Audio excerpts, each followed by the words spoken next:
राधे राधे श्री हरिवंश महाराज जी आत्म साक्षात्कार किसको होता है? जड़ द्वारा चेतन को ज्ञान नहीं होता तो कैसे होता? किसका है?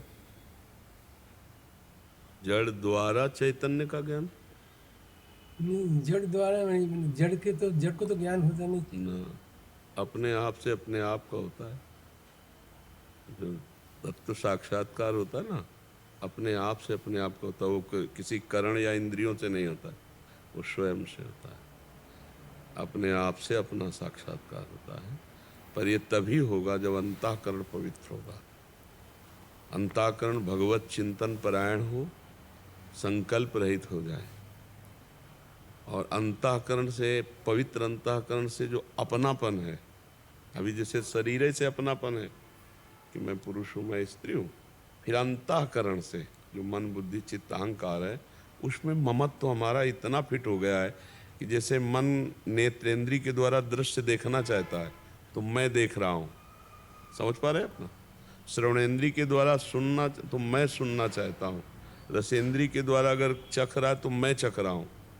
यही अज्ञान है।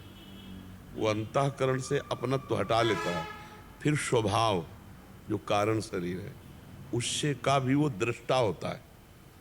अब वो जब इस बात का अनुभव कर लेता है, एक होता है ज्ञान होना, जैसे आपको भी ज्ञान है, हम भी बोल रहे हैं, लेकिन इस बात का जब अनुभव हो जाता है तो देखते हुए भी देखता नहीं, सुनते हुए भी सुनता नहीं, भोगते हुए भी भोगता नहीं, चखते हुए भी चखता नहीं, चलते हुए भी चलता नहीं, सोते हुए भी सोता नहीं। ये स्थिति, वो अब जो स्वरूप है उसमें कभी ये कुछ क्रियाएं नहीं होती, पर क्रियाएं सब हो रही है, और उसका वो कर्ता भाव स्वीकार किए। पता चलता क्रिया हो रही है, है? पता चलता क्रिया हो रही है, हम अलग हैं। हाँ, ये बात जो है तब मानी जाएगी जब गर्मी सर्दी भूख प्यास जन्म मृत्यु ये सबका दृष्टा हो। समझ रहे ला?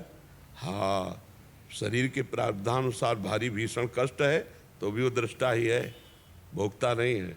और शरीर को बहुत चंदन आदि लगा के आरती पूजा लोग कर रहे हैं, प्रणाम कर रहे हैं, तो भी वो दृष्टा है। न सुख न दुख न मान न अपमान, किसी भी तरह का कोई द्वंद्व नहीं, कोई इच्छा नहीं, कोई सोच नहीं, कोई विकार नहीं। वो अपने स्वरूप में स्थित महापुरुष है। ब्रह्मभूता प्रसन्नात्मा न शोचति न कांक्षति समा सर्वेषु भूतेषु मद भक्तिम लभते पराम। अपने आप से अपने आप को जाना जाता है। गीता में भी तो यही बात है।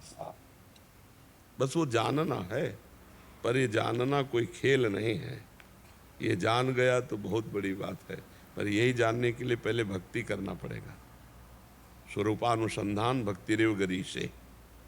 भक्ति, हमारा शरीर बहुत से ऐसे आचरण हुए जो अपवित्र हो चुका है, अंतःकरण अपवित्र हो चुका है, हमारा स्वभाव अपवित्र हो चुका है, पहले इसे पवित्र करना पड़ेगा। जैसे शांत निर्मल जल तो नीचे क्या दिखाई देगा ना, तो ऐसे अंतःकरण निर्मल और एकाग्र चंचलता रहित, तब अपने आप से अपने आप का बोध होता है। पर अंतःकरण की समता ही स्वरूप बोध को ले जाएगी। अगर अंतःकरण नहीं तो हमारे ममत्व, हमारा अहम, अंतःकरण में एक अहम है, मन बुद्धि चित्त और अहंकार, ये ही अहंकार फांसे हुए है।